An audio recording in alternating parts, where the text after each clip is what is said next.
Good afternoon and welcome to the Institute Foundation Day Debate 2024.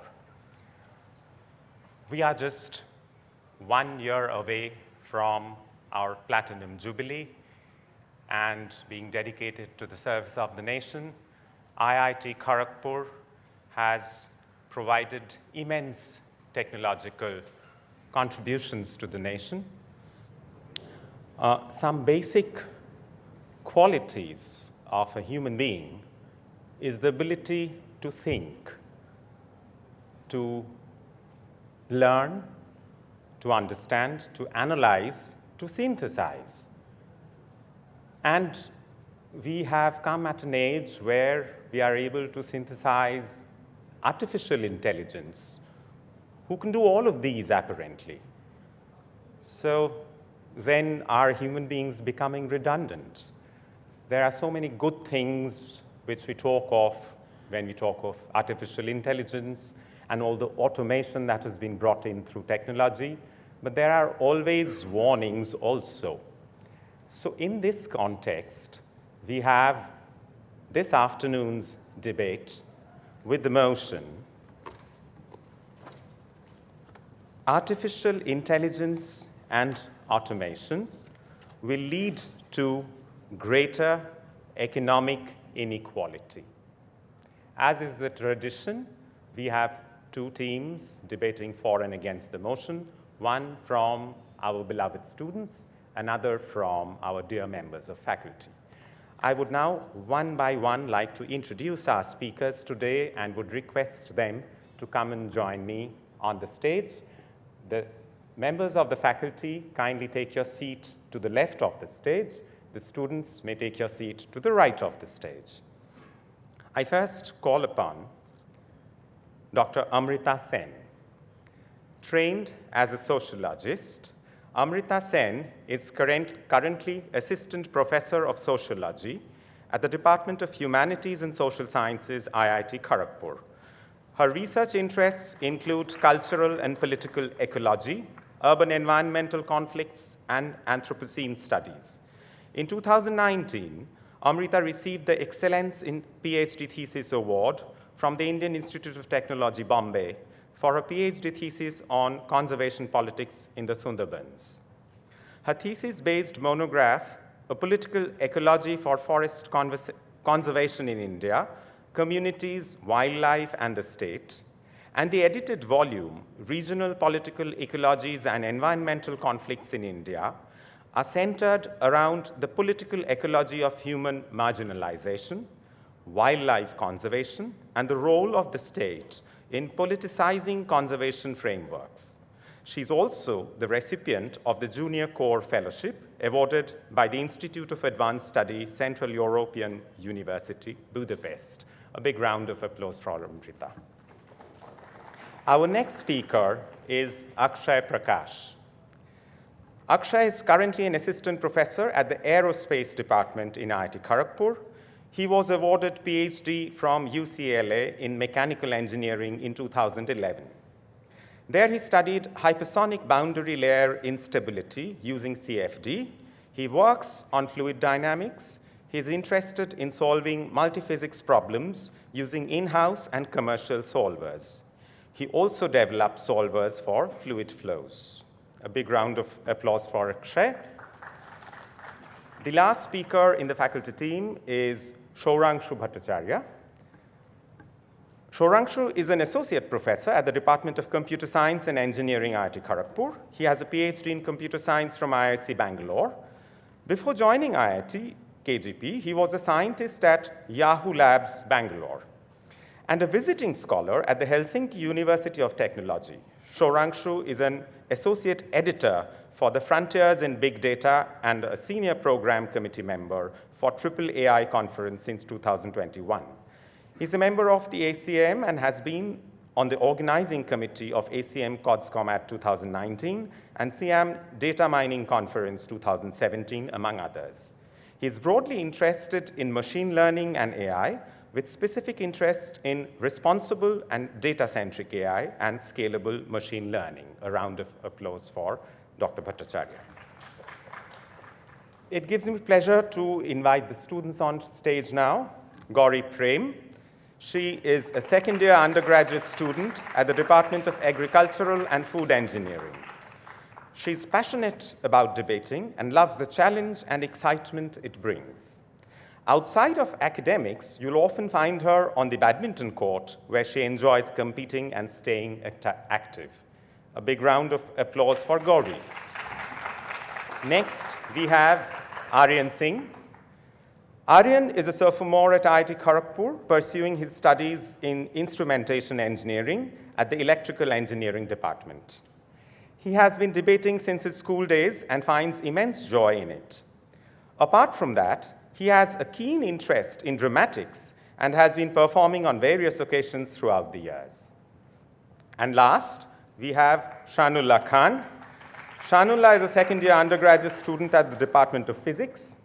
He says debating is a source of great joy and excitement for him, something he deeply cherishes. And beyond debating, he has a passion for learning and is always exploring something new and different. A big round of applause for Aryan and Shanullah.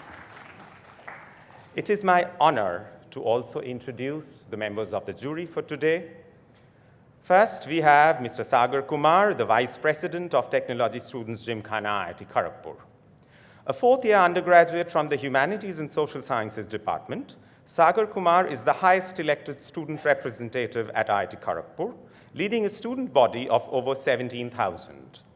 His journey of extra-academic involvements at the institute began in his first year, when he actively contributed as an executive advisor at 180 Degrees Consulting and an associate manager at the entrepreneurship cell. Inspired by the institute's motto, dedicated to the service of the nation, Sagar co-founded the startup Let's Lance, along with his batchmate, providing employment opportunities to 24 individuals. We are very glad to have you amongst us, Sagar. And we have Raja Venkataraman. Raja Venkataraman is an alumnus of IIT Kharagpur batch of 1977 and is a Distinguished Service Awardee. Despite the constraints imposed by spina bifida and seizure, he has an illustrious career, some of the highlights of which are Best Design Team Award for some of the world's tallest buildings like Burj Khalifa, Dubai, Wuhan Tower, China, Lotte Tower, Korea, and Saudi Arabia Kingdom Tower. He was a steering committee member of the Council of Tall Buildings and Urban Habitat, USA. He was selected as a government-authorized inspector, Dubai. He has regularly presented his research overseas and pioneered and conducted an entire course on vertical transportation for PG students at IIT Kharagpur. He was the convener of World Class Conclave on Higher Education 2019 and was president IAEC Overseas Educational Consultants UK, the India chapter. He is joint secretary, IIT Madras Research Park Industry Center. He was the Pan IIT World of Technology Treasurer 2021.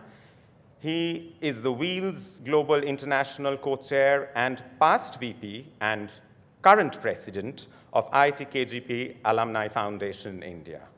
He's actively coordinating batch endowments and Gymkhana upgrade for the institute, coordinated shooting stars and skill development for Pan IIT Reach for India Foundation also has his contribution. He's passionate about sports and sports management. He was the joint secretary and treasurer, Tamil Nadu Table Tennis Association 1985, and Tamil Nadu Table Tennis team manager for national tournaments 1985-86. He was selected for the World Table Tennis Organizing Technical Committee 1987. He was the Tamil Nadu rowing team co-manager 2000. He's venturing to get state ranking tournaments to IIT Kharagpur. He's also past member of Management Committee, Lions Club Hospital, and actively contributed during COVID-19 through oxygen and hospital bed provision and coordination. It's an honor to have you amongst us today, sir. For the audience, to introduce today's event, we have 3 sessions. The first, where the speakers speak for and against the motion. The second is a rebuttal session, where each team asks questions to the speakers in the opponent team. And lastly, we have questions from the jury. To start the event, I will call upon Akshay Prakash to start for the motion.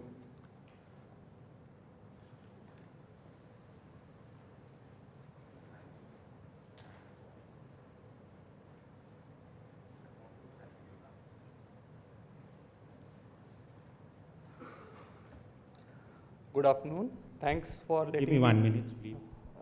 Give me 1 minute. Okay. I'll need to time.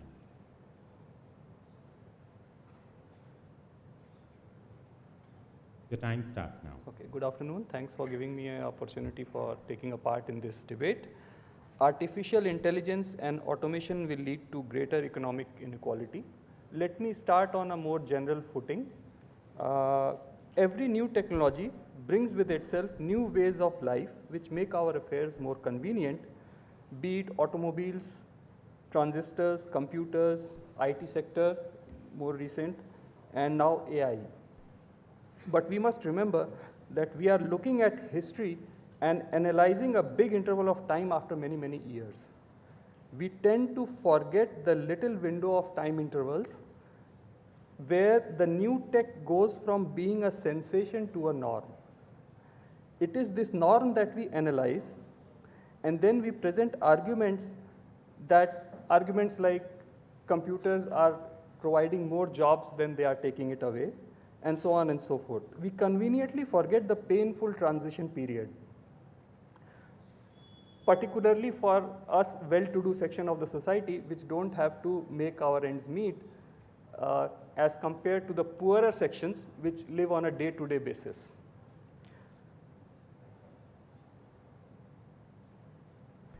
This is particularly true for that poorer section which is also not as tech-savvy in today's context, which requires lots of upskilling as far as technology is concerned.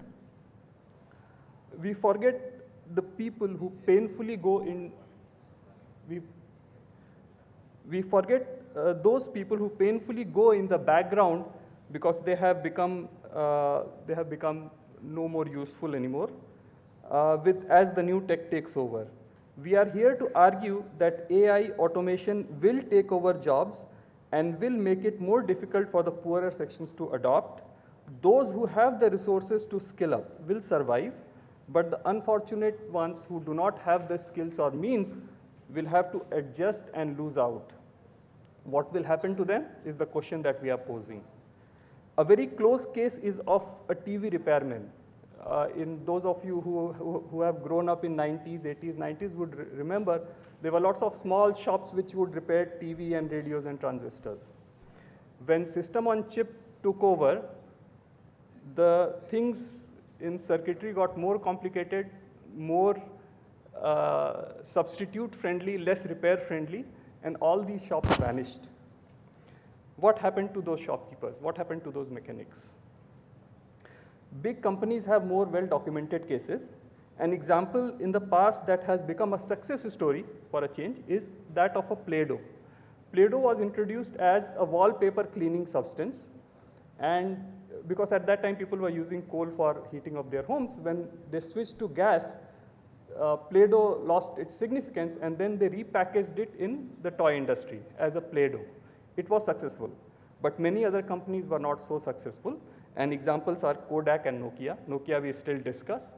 So what happens to the technicians there who have developed all these skills over the years and suddenly they are not required anymore? Another example is of teaching. This is very close to us. Some 10, 20 years back, professors were the only source of knowledge. If you want to learn something, you would go to professors and maybe some literature, some books, expensive, or some paper. Now we have NPTEL, we have Coursera and similar platforms. Are we relevant anymore? One of my professors from my university commented as she was about to retire that I am retiring at a very, very opportune moment. Soon the teaching process may be professorless. And we at IIT who are doing cutting edge have an advantage that we are at the cutting edge, so we'll always bring something new. But those colleges where professors are just teaching, it would be hard for them to adjust. There is always a futile struggle to gain back that respect that the student has had for teachers some 10, 20 years back.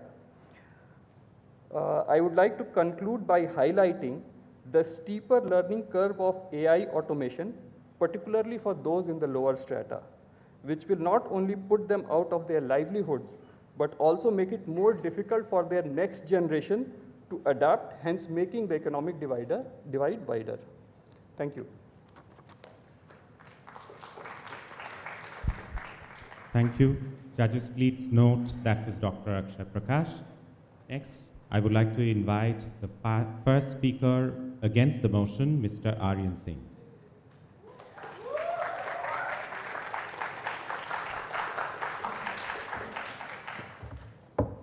Your time. Wait, just give me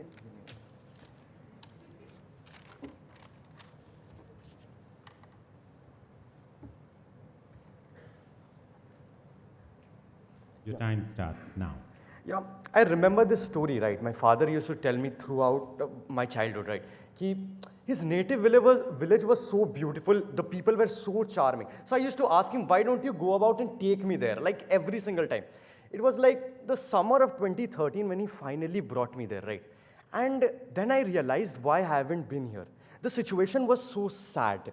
The people had no houses. Let's not even talk about washrooms, right? And understand, these were our people. This might have been my own very family. The point of which, understand, people do succeed in villages. That is the case. But whenever someone succeeds, they go out of the village to a different town. The point of which, why does it happen, right? If we go back 100, 150 years ago, when Industrial Revolution actively took place, right? People migrated from their small communities where they had goods, where they used to share goods amongst each other. They migrated to a different place. And even though they had some better opportunities and some more amount of money that they finally got, understand what happened in their case. The disparity between the rich and the poor disparity between rich and the poor increased. That gave birth to the economic disparity in of itself, right? Understand what does it actually move forward to.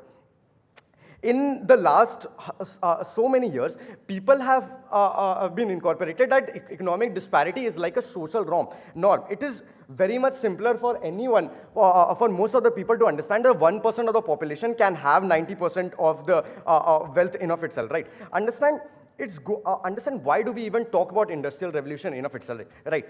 It is going up because AI has not given birth to economic disparity. It is going to be on either side of the world. Whether we even incorporate artificial intelligence or not, economic disparity is going to be taking place. So what we as a side opposition go about and take a stance is that artificial intelligence will somehow, it is going to reduce the economic disparity that follows through in the future years and how the people are far off better off, right? Understand the stretch of artificial intelligence on a personalized level is increasing day by day.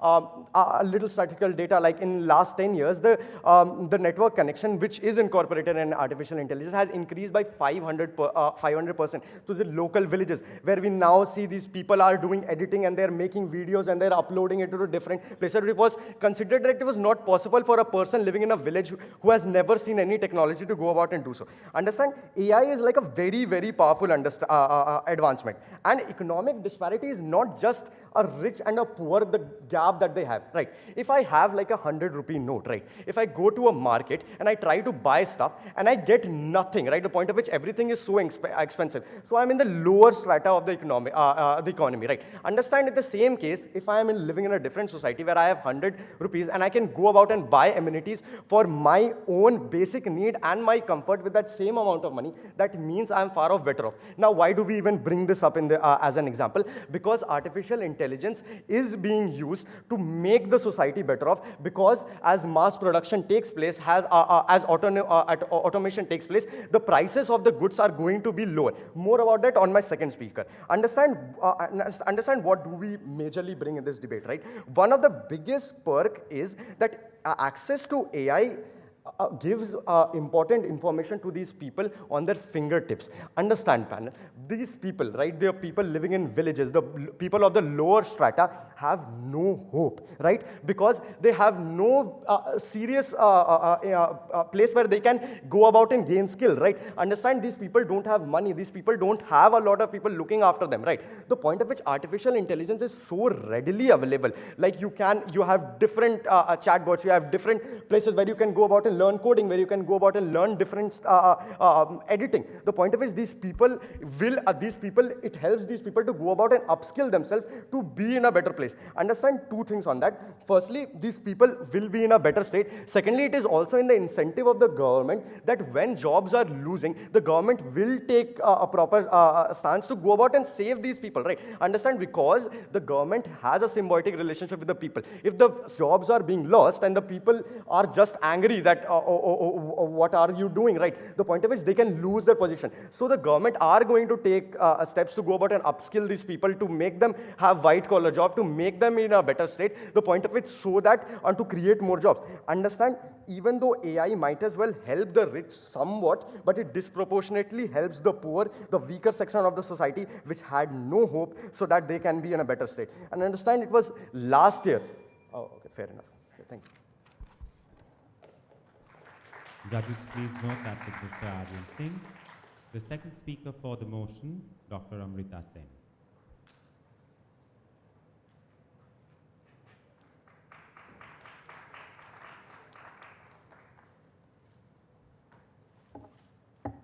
Your time starts now. Well, so whatever Aryan said, I must say that it really gives me food for thought. But at the same time, coming from a very different background, so I'm a sociologist by training. Through my academic training, I have practiced humanities. I really feel apprehensive about certain things that he says, that AI would not be leading to any kind of economic disparities, and it would definitely give certain opportunities for people. Now, I think that these statements really provoke very critical and significant questions that we should not only ask as technology makers, but also social thinkers. And this is something that I would like to deliberate on. I have some report highlights that I would want to share with you. And these are not necessarily from people who are from social science domain, but from several other disciplines which are more akin to technical backgrounds. So the main question that comes here, and this is also something that I would like to ask, is that how to compensate AI socially. Very recently, so I was going through news, and very recently we came through a discussion on driverless cars, for instance, which is projected to replace about jobs of about 7 to 8 million people, and which is also something that our ministry had also discussed at several levels. And also, in the recent past, we had seen Geeta Gopinath from IMF arguing about similar issues, similar apprehensions, where she actually calls artificial intelligence an artificial hand. And so what she tries to say is that in the recent past, we also had experienced the COVID, for instance, where we had not only seen job losses, economic insecurity, but a large scale of psychological threat associated to job losses, and primarily the adversaries were people who are at the brink of the society. We will have to think about it. So definitely, my point is not to highlight the fact that AI would not be bringing any opportunities with it, but I would rather like to argue that if AI is to be in place, then we also need certain policy regulations and social safety nets to protect the people who are most vulnerable. And what these safety nets are. So I would like to pose these questions. I don't have answers to this, but are we really coming up with certain robust and resilient regulatory frameworks that can maybe safeguard the interests of people whose jobs have the lowest complementarity to artificial intelligence? So what do we do about people who are maybe in the telecommunication industry, who are dealing with customer service and things like that. We have to think about it. Now, I also would like to highlight the fact that we often in debates about whether we would be able to achieve the SDGs, the Sustainable Development Goals, we often highlight facts about inclusivity and justice. So again, I think that till now, we are completely at dark about how AI can solve or it can address greater issues about inclusivity and justice. Because again, like I was reading a report which says that about 90% of the population still works in the informal sector, which is where they do not get regular salaries, and that is why they are the most vulnerable people. So whether AI would be able to help them in any way. And I would very quickly like to also highlight a fact that we would definitely, before highlighting the merits of AI, we would also need certain training or certain upskilling facilities which can actually think about how to educate the coming generations about the opportunities of AI, how they can utilize the technologies of AI at its best. And I think that this is something that we have yet not arrived at. Thank you. Thank you. That was Dr. Amrita Sen. We have now the second speaker against the motion, Ms. Gauri Prem.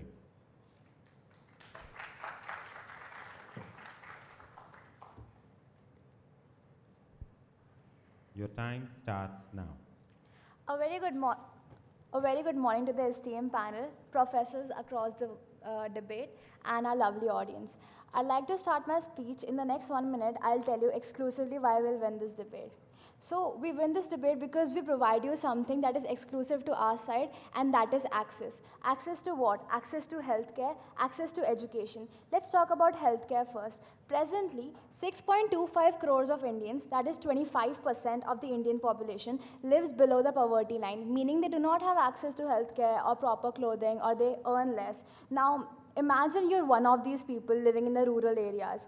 You do not have access, you do not have money, and imagine you're a father and your child is diagnosed with diabetes. Diabetes, if treated properly, can be treated very easily, but because you do not have the money, and the doctor in your village, the doctor in that rural area is charging exorbitantly high rates to just treat your child passes away.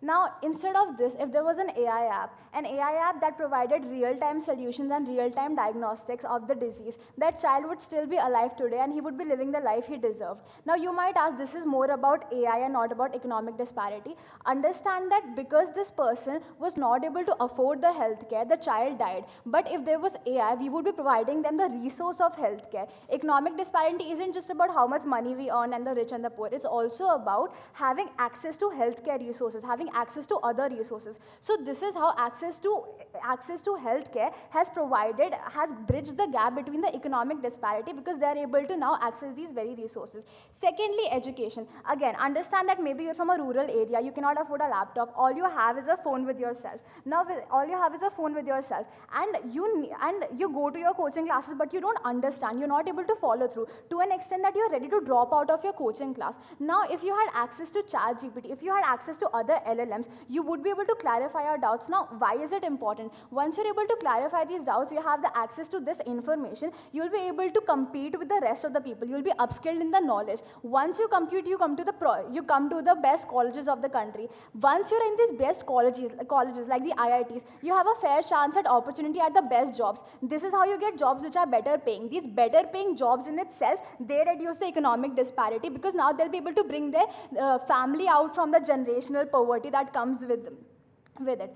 Moving on to my second point, which is automation. So automation, there are two things related to automation. First is it increases the efficiency. Well, that is not very important to this debate. The second part is mass production. Mass production, what happens is when you're using machinery, when you're using automation, the repetitive tasks are done by machines. So you're able to reduce the operational cost. If you reduce the operational cost, the net production cost decreases. That means that the goods that are produced, they are produced at a much lower lower price. When they're at a much lower price, the poor people, which has been talked about a lot in this debate, the poor people who are like very important in this debate, the stakeholders.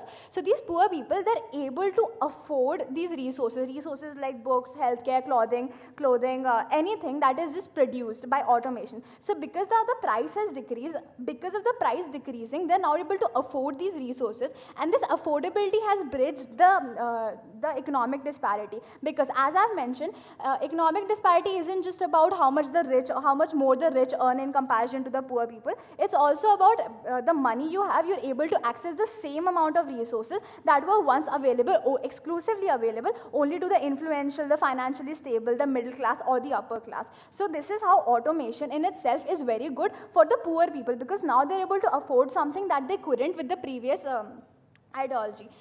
Moving on, this is the most important point of the debate, which is job creation. This was already talked about by the previous speakers from the other side, which is that what will happen to these daily wage workers? They don't have any skills, they don't have the intellect, so like will they be completely jobless?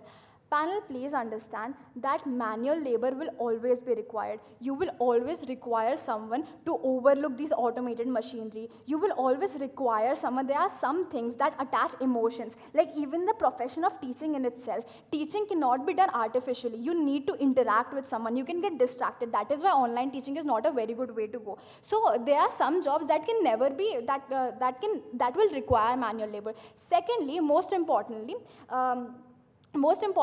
you can upskill these people. Like for example, a farmer doesn't know how a tractor works. A farmer doesn't know the machinery of a tractor, but you can teach the farmer how to operate the tractor. Similarly, you can teach these people how to operate on these automated machines. You can somehow teach them, and by this teaching, the alternative that we've given you, by teaching them, they will have a better chance at life and the economic disparity will decrease. With this, I'd like to end my speech. Thank you.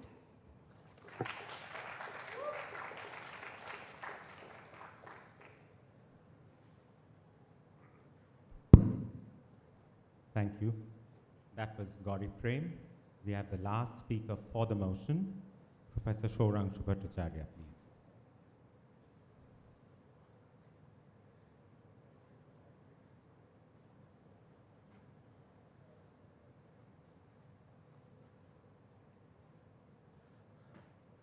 Okay. Good afternoon, Your everyone. time starts now. Okay. Good afternoon, everyone. So I'm here to speak for the motion. Artificial intelligence and automation will lead to greater economic inequality, right?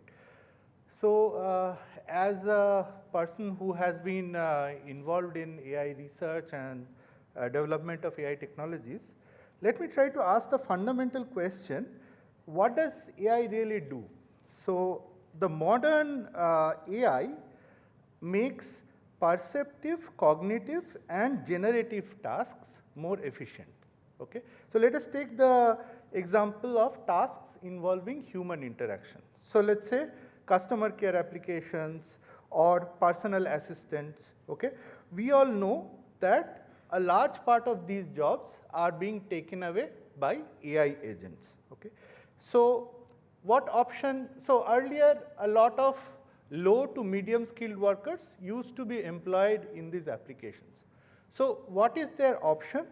Their option is only to reskill themselves, because as their demand reduces, so will their salaries. Okay? Okay, so somebody will say, what about specialized tasks? Okay? So let us take the task of interpreting biomedical images. Okay? So there are, I will just take an example that there are now programs which can mark and count the red blood cells in a image slide with blood smears. And this RBC counting was earlier done by a technician or a lab technician. Now it can be done at a fraction of the cost. Okay? So my previous speaker mentioned about access to healthcare. Maybe this will lead to greater access to healthcare, which is a very positive thing. But also note that the job of that particular technician will be at risk.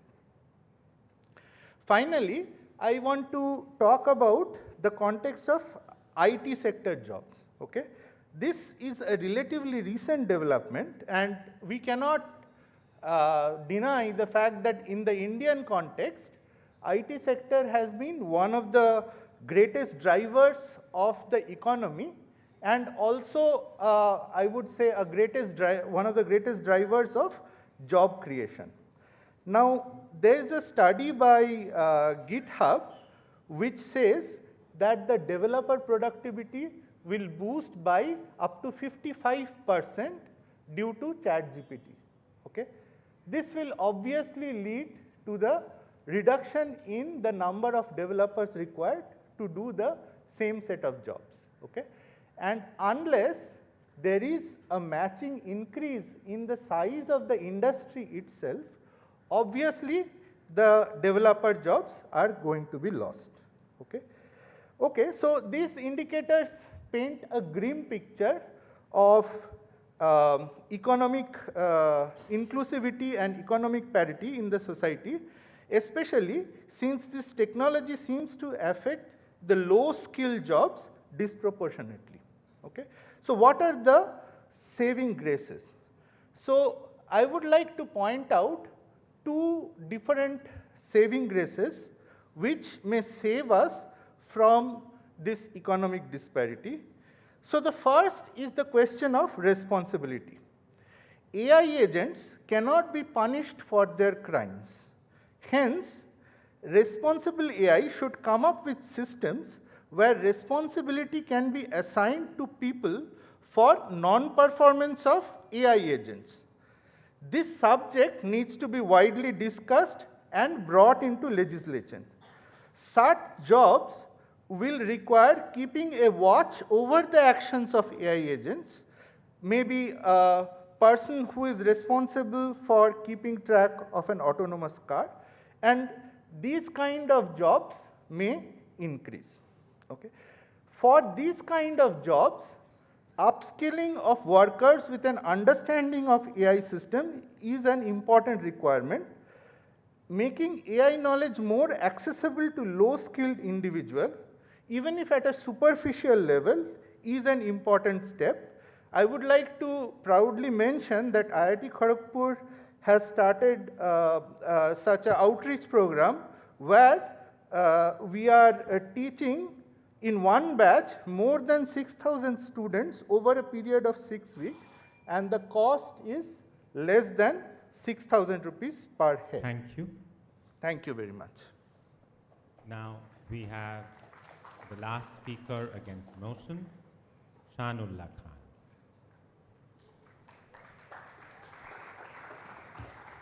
Cool. Second. Your time starts now. Cool. Okay. So hello, good afternoon. I'm here to speak against the motion.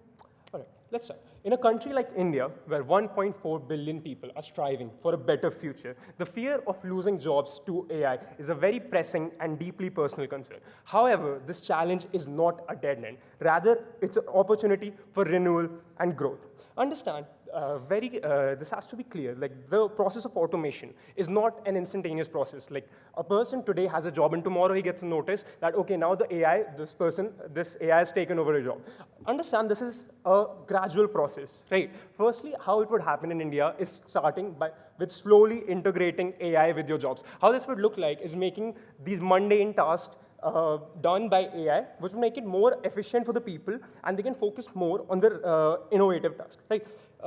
Understand that allowing workers this transition period for around the next 20, 30 years, this would, to complete full automation, it would take the next 20 or 30 years. This would give the workers plenty of time to adapt and learn, and this gradual transition will offer a lifeline to workers, giving them the time to learn and grow with technology, reshaping their world. Understand, I will give you 3 reasons summarizing everything, all the impact of AI.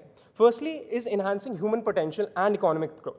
AI has the power to enhance human potential by taking over repetitive tasks, freeing people to focus more on creative and fulfilling tasks. AI is not capable of innovation, right? Innovation is always going to be done by humans, which is very important for our work. This would improve job satisfaction and drive economic growth by allowing professionals to take more complex problems. According to Accenture, AI could boost India's economy by nearly $1 trillion by 2035, creating new industries and job categories in the process. This would be a direct comeback to a few people who might lag behind in this race and lose their jobs. Second is personalized education and upskilling. That becomes so important, as all of my respected previous speakers have told you. AI can revolutionize education by offering personalized learning experience, helping workers efficiently acquire new skills. Imagine a student in a remote village accessing world-class education through AI-powered tools, breaking down the barriers of geography, poverty, and language. If a native speaker of a language cannot access resources because they're in English, AI can actively translate these resources for you,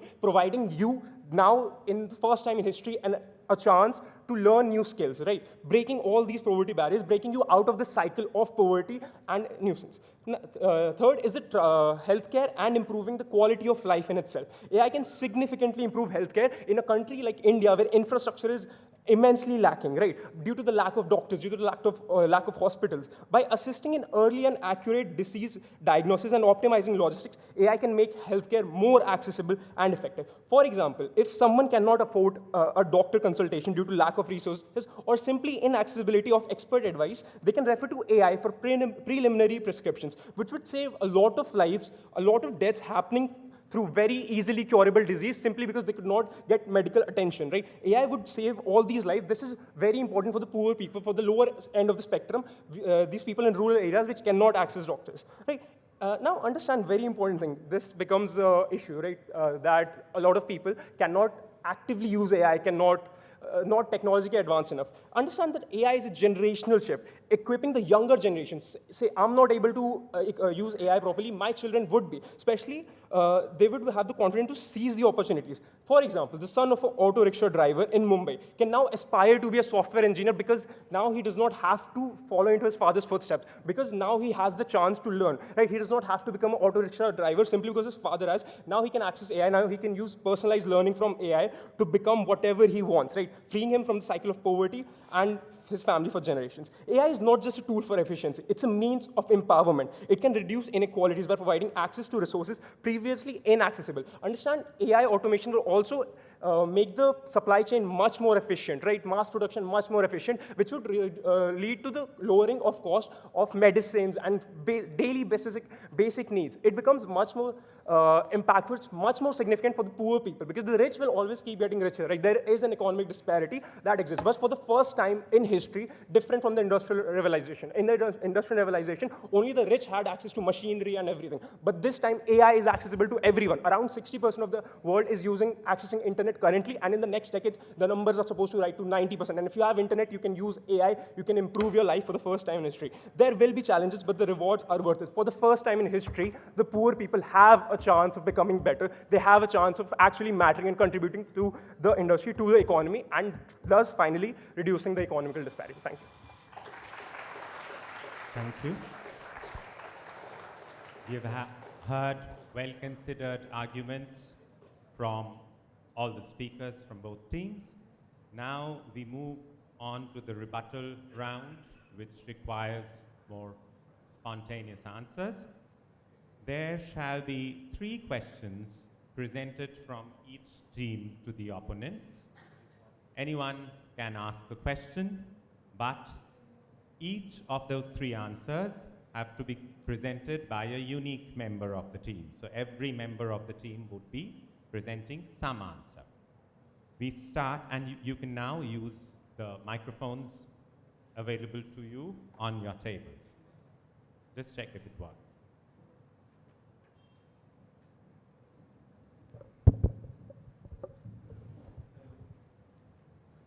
So the first question should come from the team speaking for the motion, which is the members of faculty. Who would ask the question? Who would ask the part? Yes, please. So, hi, thanks for the very passionate points. Yeah. You can use this. Am I audible? Yeah. Hi. Okay. Yeah. Thanks for the very passionate points and some of the very nice points that you made. I was just thinking about this one point of upskilling that you made. So as I understand, access to education is obviously a problem, and that is being solved. But what is the specific role of AI in that? Because as I understand, the main thing there is the internet technology and the digital media and all those things, right? But is there any sort of understanding that AI has, or AI technologies have really made a game-changing thing there? Have AI technologies made any game-changing contribution to upskilling? Your time starts. Who's answering? Judges, please note, the answer is presented by Chanullah Khan. Your time starts now. Cool. First of all, thank you very much for that question. I would start my answer. Let's divide this in two categories. Firstly, the new students who have a chance of like learning, they have a lot of ample time for learning. And secondly, the people who are in the working period who do not have such time, right? Understand, let's start with the work. It is working, yeah. Let's start with the working people. Understand they have their daily wages, they have a lot of work, especially when we're talking about the poor people. They're probably doing manual work for like 12, 15 hours of the life. They do not have enough time. Now, what AI simply does is if you go on to search something on Google, on the internet, you're gonna have to search through multiple websites. You're gonna have to go through different resources again and again and again, find what you want. AI makes that much simpler for you. You go on, even if you're taking a course, you have a question, you do not have, these poor people do not have access to a professor, right? They do not have access to a very expert faculty or whatever that can answer the questions. This AI will then answer the questions because every person has unique doubts. AI can uniquely present answers to your unique questions. It can search through the internet and provide you the right question that the right information and verified information that you specifically need without wasting hours on the internet finding what you are, then verifying if it's right or not, then tallying with the data. Secondly, for the new, the children and everything.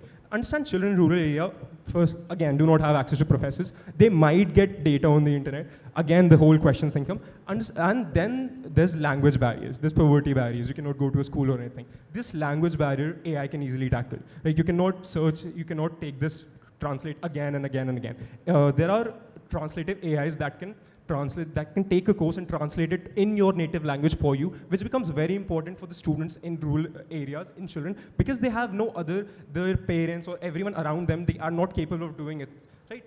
AI is basically a mentor that's meant for you, that will train you, that will teach you uniquely from the internet, gathering everything on the internet.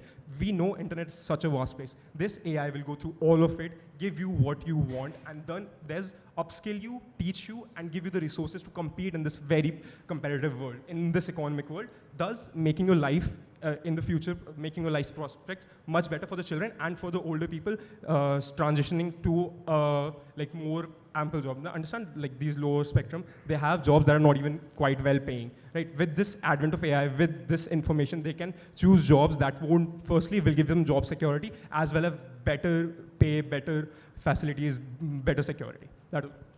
Thank you. Who's asking the first question from the student team?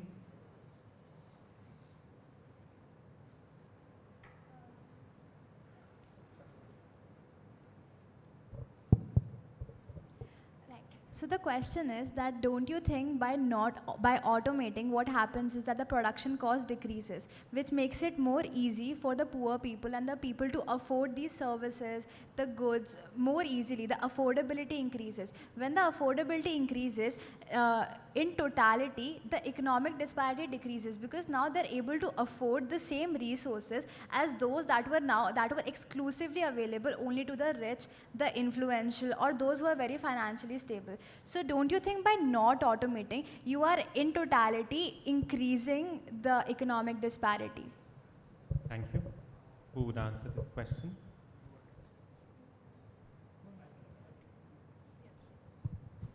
Judges, please note, Dr. Akshay Prakash is answering the question. It's on, okay. Start. It's true that economies of scale work, and we have seen that in automobile industry, we have seen that in chip manufacturing. But when we are talking about economic disparity, we are talking more about the poorest section of the society. So if we talk about the poorest section of the society, what kind of mobile phones they have. They still have the old dumb phones. We are not talking about high-end stuff that you are talking about.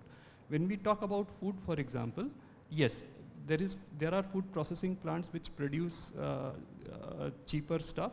But now if you look around, aren't we going back to organic because these processing units are giving us junk? You're talking about bread, you're talking about flour, you're talking about oil.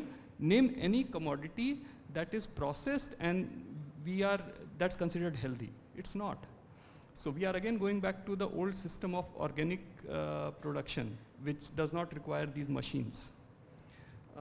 Then there is this third point. Let's say commodity includes medicine. You said that AI would help diagnose diseases, but how much fraction of that cost goes in diagnosis and how much fraction of that cost goes in medicine? For example, you talked about diabetes. Insulin costs a lot. How will AI help procure insulin or other medicines required? Thank you. Thank you. The second question from the faculty team.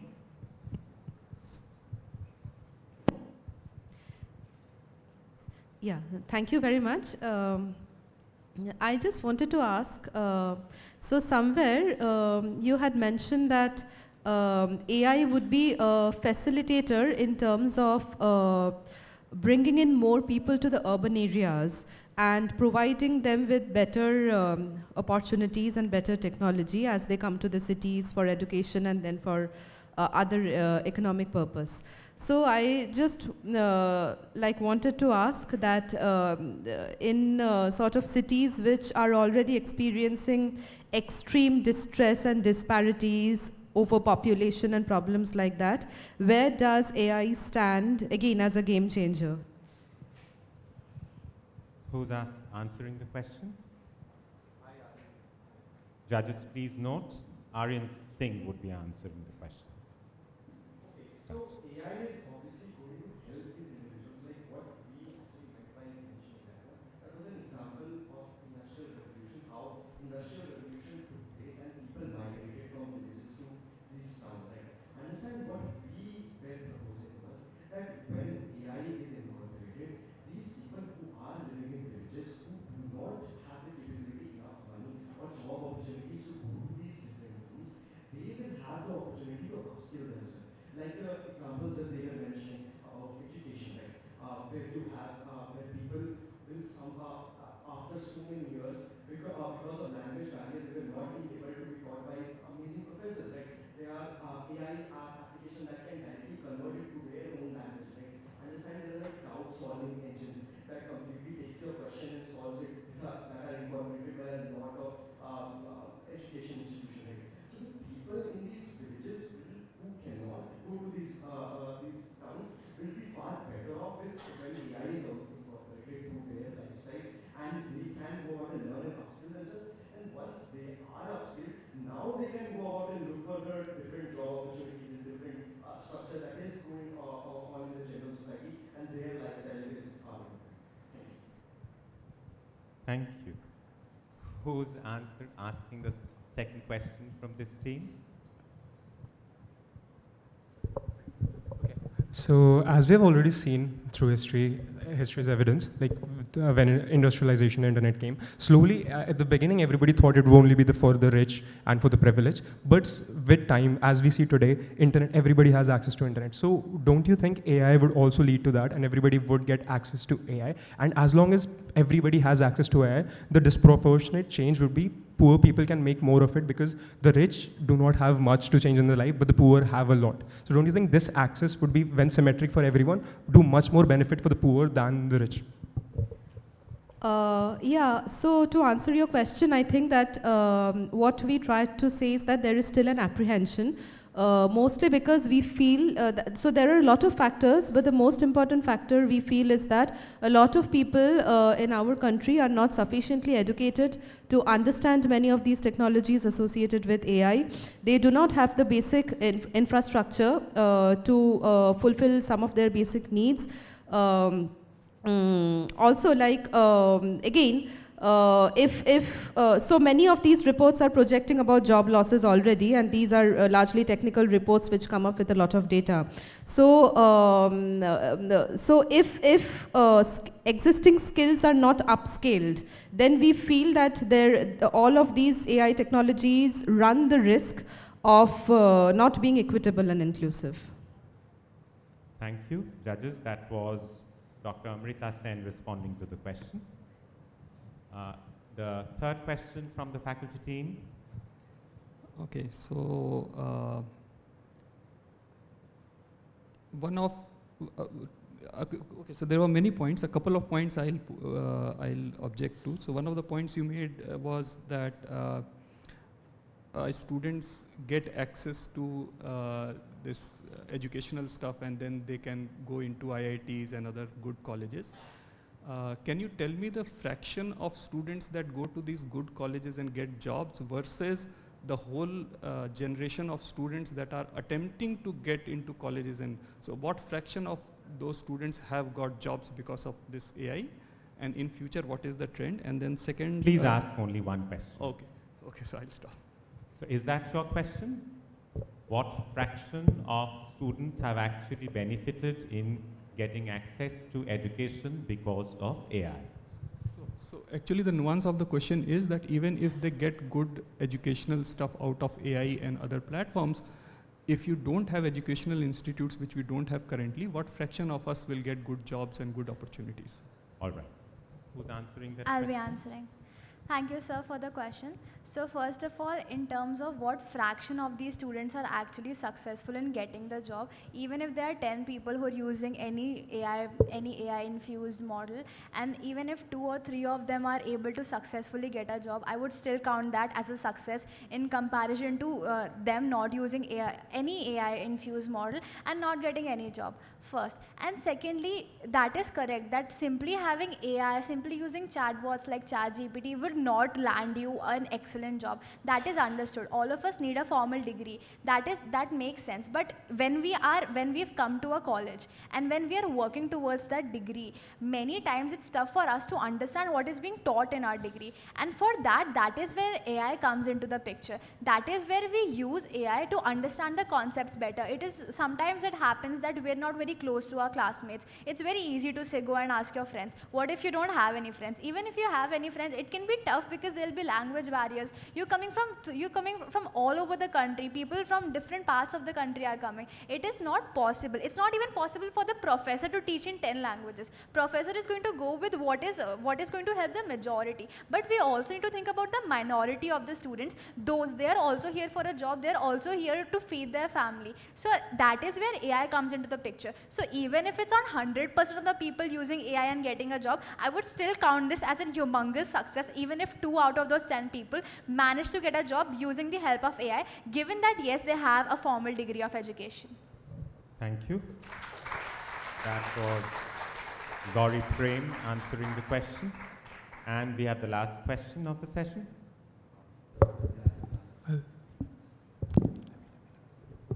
So, we can ask, anyone can ask. Anyone can ask. The team can decide which question you want to.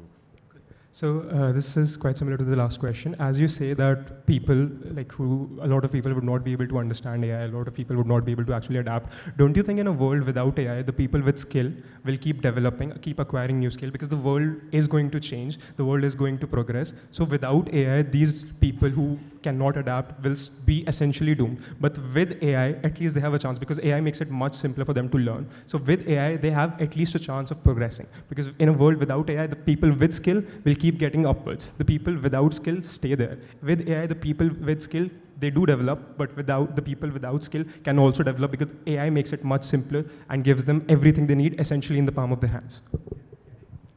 No, a unique speaker has to answer the question. So we have the last speaker who hasn't answered. You'll have to answer. Okay. Yeah. So I see like, a rising tide lifts all boat kind of argument from the students, which is good, which is, the optimistic point of view that if there is some technology which is, helping and making things efficient, it is better. But I think the motion is that whether it will lead to, so obviously things will become better, and we can already observe things becoming better with the help of AI, okay? The question is, will it lead to more economic disparity? That is the question, right? So I'll just give you, so with the ChatGPT thing, I'll just give you one. So I was just visiting like a engineering college, and I just sort of asked the students in a interaction session that what if you were to make like a ChatGPT like website? Because what is going to happen is all these large language models, which rightly so you are all using to learn things better, right? So this is controlled and this is controlled by a few people, right? It is not controlled by each and every one, okay? So, okay, so for example, there is this thing called hallucination. So, okay, you are trying to understand from ChatGPT, but are you absolutely sure that all the answers that ChatGPT is giving are correct? Now, even a bigger problem is, since it is controlled by somebody, what if most of the answers become correct, but with a certain bent of mind? Okay? So these things are possibilities. Okay? So the thing is, the question I think we all should be asking is, can we also, like in Kharagpur, for example, have a ChatGPT-like service which we control? Okay? So I think that is kind of the question. Thank you. That concludes the rebuttal round. Now, there is going to be one question for each team from the members of the jury. The team can decide who is going to answer the question. Once you hear the question, you'll get 20 seconds to decide amongst yourselves. Can we have microphones in the audience?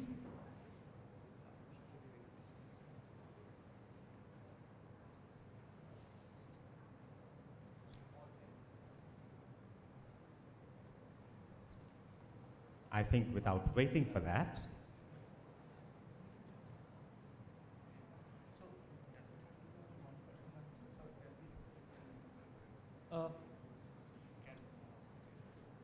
so I have one question for the speakers against the motion. That do you think the long-term economic benefits of AI and automation eventually outweigh the short-term challenges of job displacement and equality? I hope you got my question. who's going to answer that?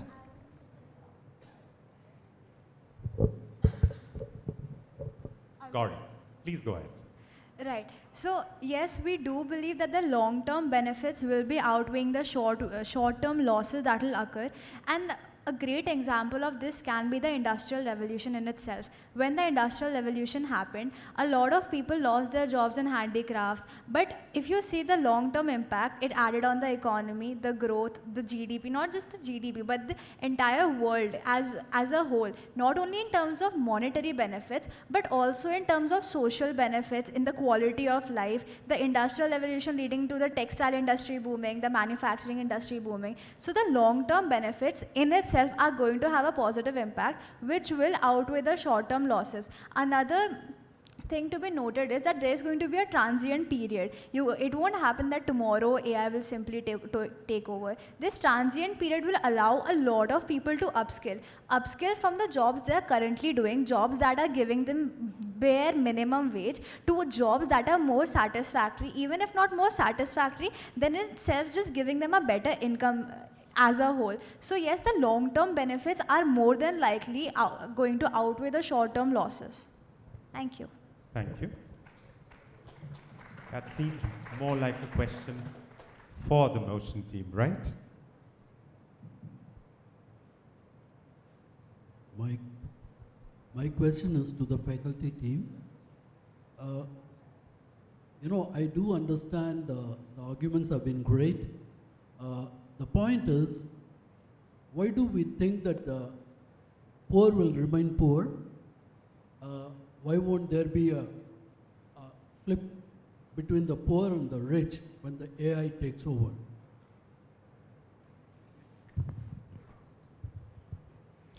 So if I understand your question correctly, the question is that why do we think that poor will remain poor and not switch over to the richer class as AI takes over? So if you look at the AI technology, it's in the current state, it's not a single entity. It's like a stratified thing, where you have something like ChatGPT, which gives you a low-level output. So, for example, if you want some data, it will quickly give you data. Then you also have something like processing of big data, which gives you a lot of monetary leverage. So, for example, all these big companies which have lots of user data, they are selling out this data, or they are doing some sort of manipulation with advertisement, which is giving them lots of profit. Now, if you look at the lower strata of this AI, the interface that we are currently familiar with as student and faculty community, not in the AI field, this is not a very high monetary output. But if you go to that high monetary output, that monetary thing is controlled by a very few people who hold the. So for example, if you look at ChatGPT, the person who has designed ChatGPT controls ChatGPT, and the data behind it will hold the power over the monetary aspect of it, and he will never allow others to gain. So in that respect, if you look at what European Union and American society is doing, they recognize that there will be an upheaval in the job market, and they are making provisions so that the job market doesn't get affected suddenly. So they are, for example, talking about directly transferring money to people who are doing jobs in some, either getting affected by that, or they are trying to introduce some monetary value in which company who are employing humans as opposed to AI get some benefit. So it's not only us, there are few papers also. I mean, so there are some research papers also which point this out. So it's not, we are not, so yes. Can I? No. Okay. So that would be my answer. Thank you. Thank you. I'm so sorry. Those are the rules. And we shall have an audience round. So that brings us to the competitive part of the event.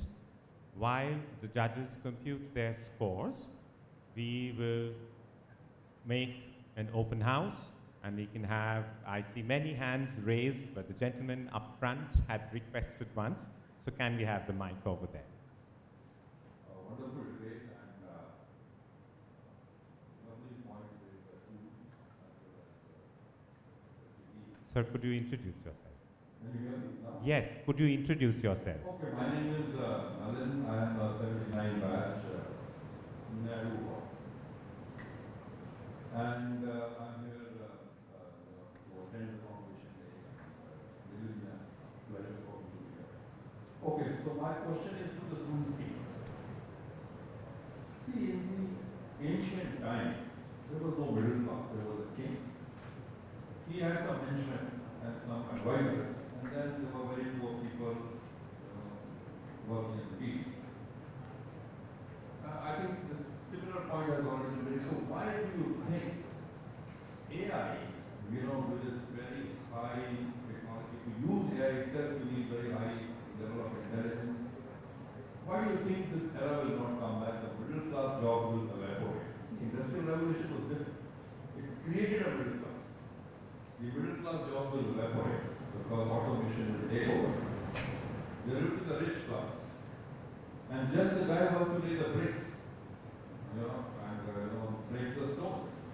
So why do you think that era of the king and the slaves will not creep in again with AI? Who would like to answer that? It's a question for the student team. Cool. Okay, so first of all, I would like to argue that in the Asian periods, like the king and the subjects, firstly, the subjects were not slaves. Okay, so even though they were doing low jobs, but that was simply because that was the only jobs. Do we have a time limit on this? No. Great. So that is. Please be brief and precise. I will try. Thank you. Sorry. So yeah, so the low people, they did those jobs like mining or agriculture because those were the only jobs present, right? So they were in good conditions, and especially dependent on the king. If he was a benevolent king, the subjects would be pretty happy with their lives, they would go on. Now, understand why AI would be very different from it. Firstly, AI is not a instrument or something that you can use for personal gain, right? It's a industry. It's a revolutionized industry.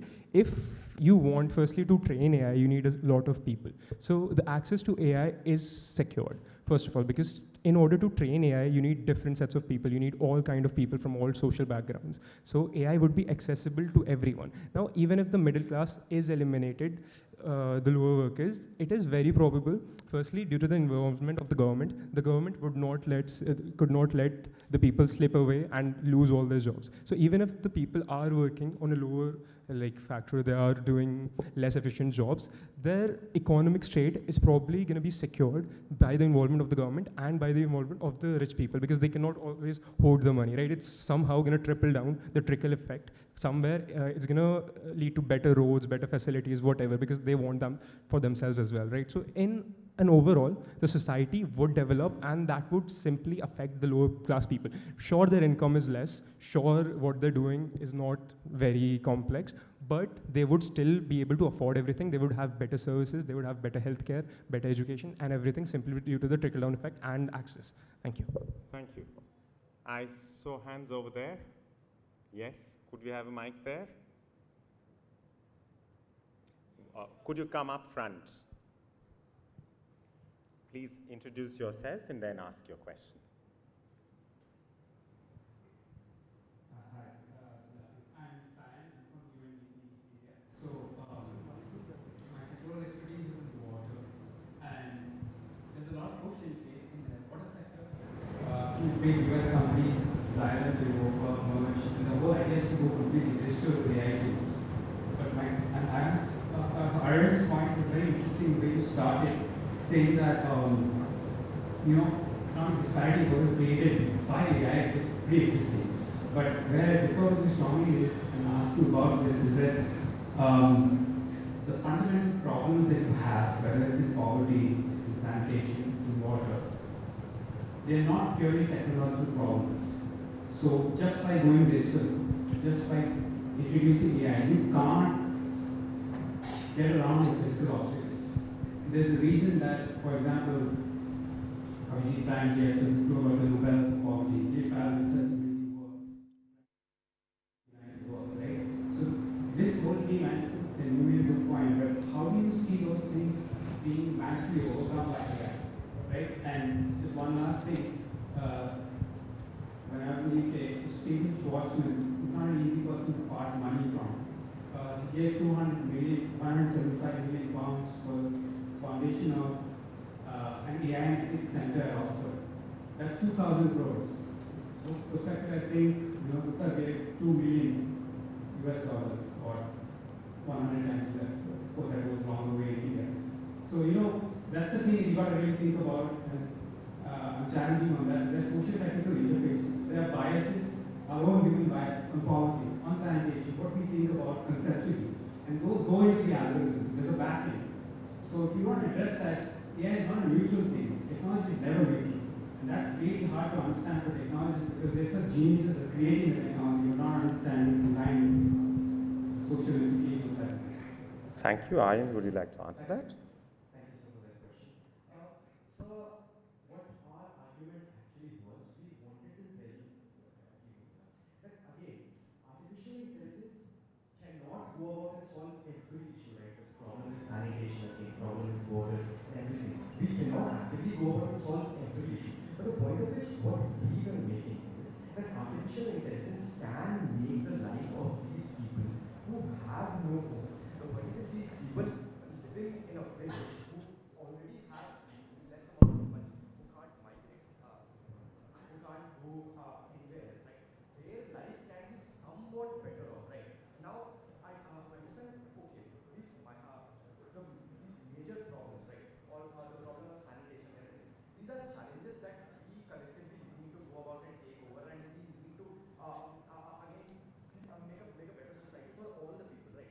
But we need to actively take small steps also, right? When a person is not educated enough, again, maybe a person living in a village doesn't get into an IIT and he does all the education from an online source. Point of is, okay, he's not in an IIT, but he's somewhat educated, right? And that education is going to bring about the change in the society. The change that the society needs can nowhere come from uneducated people, right? So educating is the major goal, right? So at the same time, when we talk about healthcare, right? These basic amenities, when your basic amenities aren't fulfilled, you cannot go out and change the world, right? You first need to have your basic things fixed. Like the people, like the example that my partner gave about a person suffering from diabetes, and if they do not have, they do not even know that they're suffering from this issue because they don't have the money to go out to a good doctor. Understand? That can not only take away your life, but can ruin your entire family. The point of it, when a small application, small AI can help you in these things, that is completely revolutionary for them, right? For us, it might be a small issue. For them, it's the major point of their life, right? If AI helps them in these cases, that can, thinking from their point of view, can completely change their life. So artificial intelligence is far better for the people from the lower sector of the system. Thank you. We can have one last question. You'll have to please come up front.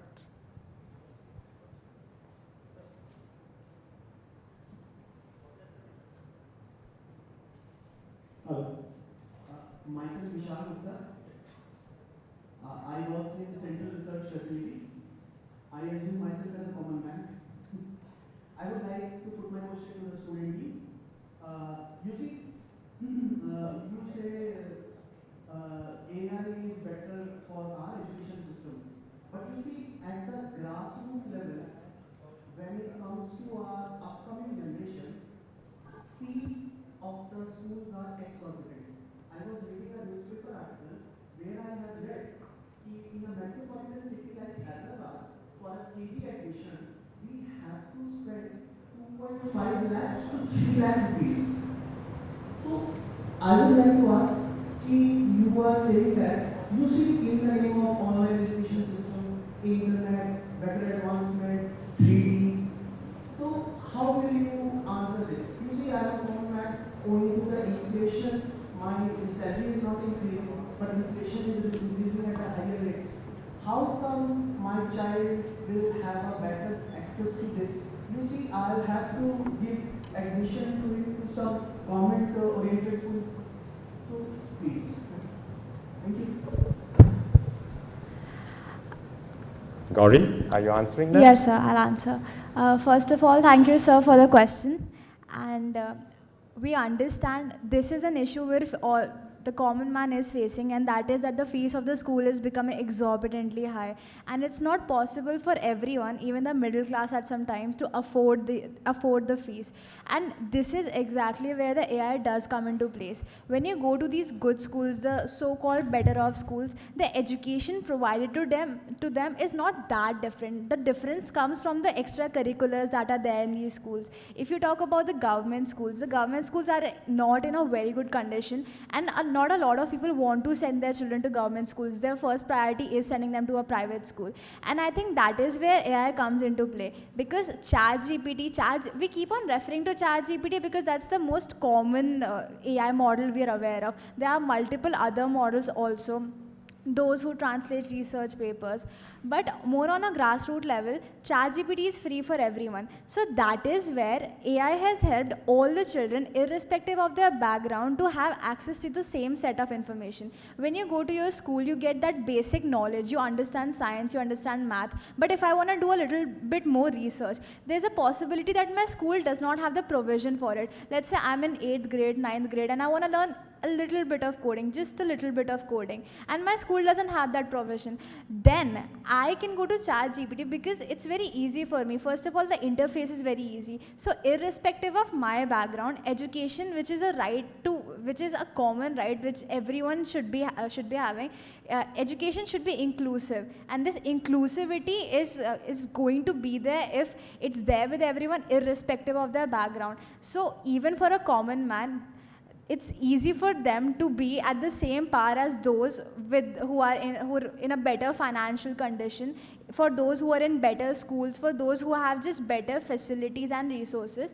That is where AI comes into the play and gives access to the same resources to everyone throughout. Thank you. I would now request the members of the jury to please come on stage and hand over certificates to all our speakers. Sir Sagar, would you please accompany Raja Venkatraman, sir?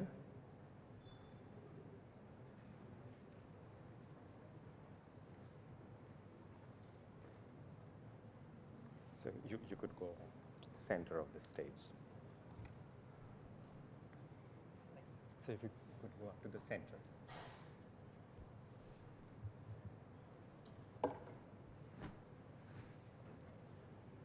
We'll start with the students. Aryan Singh.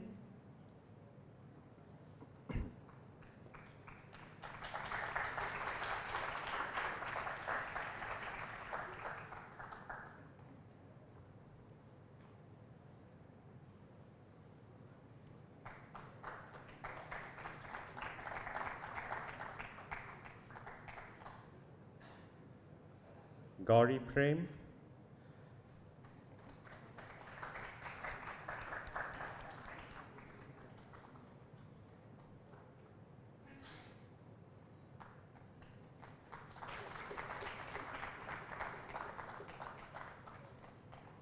Shanullah Khan.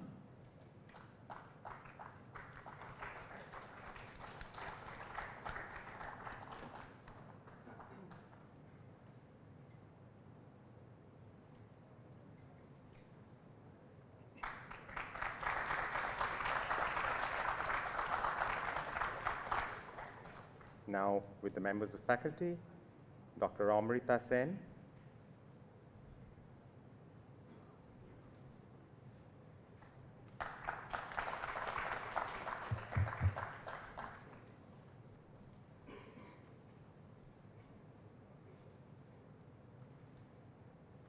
Professor Shourangshu Bhattacharya.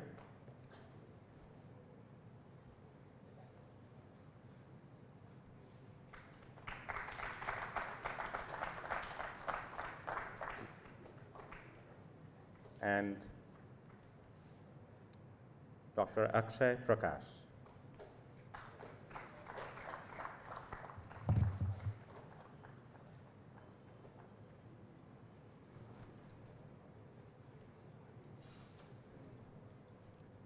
Thank you. I would request the jury to be on stage.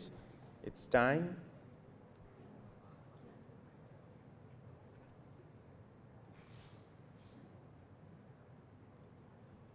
It's time to declare the results.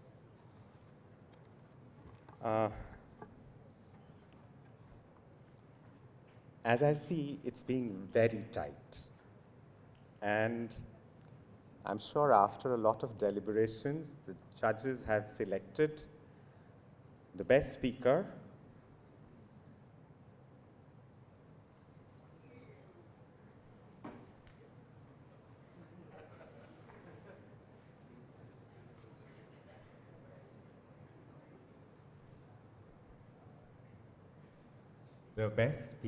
I'm just waiting for the awards to come.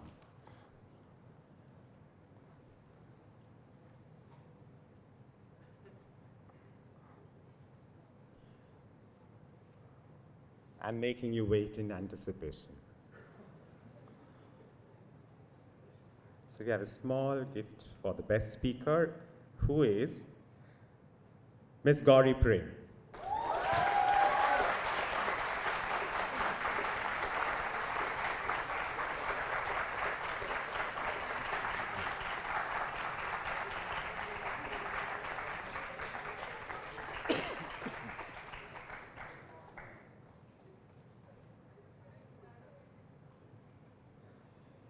And it's now time to declare the best team, and there's just a difference of 1 mark out of 100. So it's been very neck to neck. And the speakers against the motion, students team.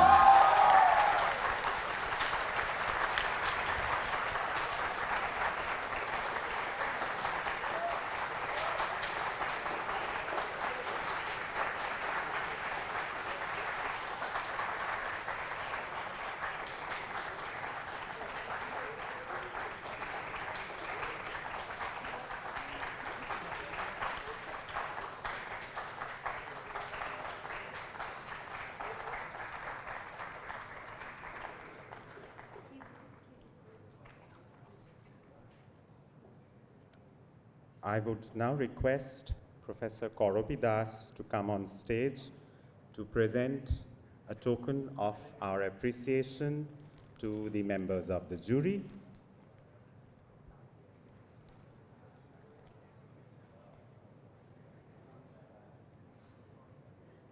Mr. Raja Venkataraman, sir, thank you so much for being with us.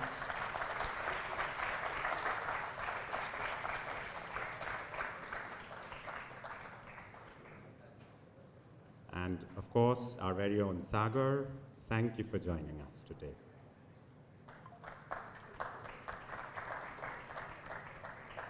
I would request the speakers for the motion to please come up front and we can have a group photo with everybody. Ma'am, please be there with us.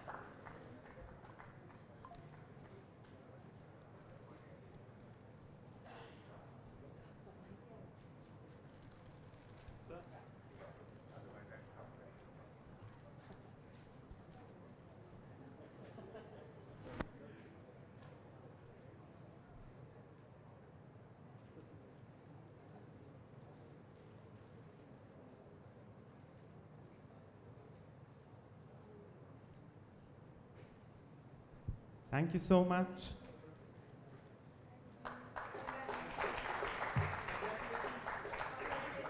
A big round of applause for all our speakers.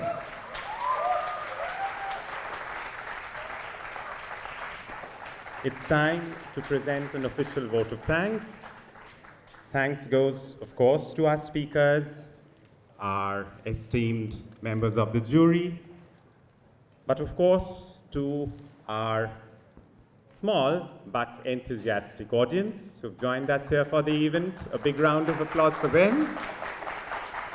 Thanks goes to the Institute for organizing this event, for all the people who were back here helping us with the setup, the audiovisuals, the microphones, the decorations.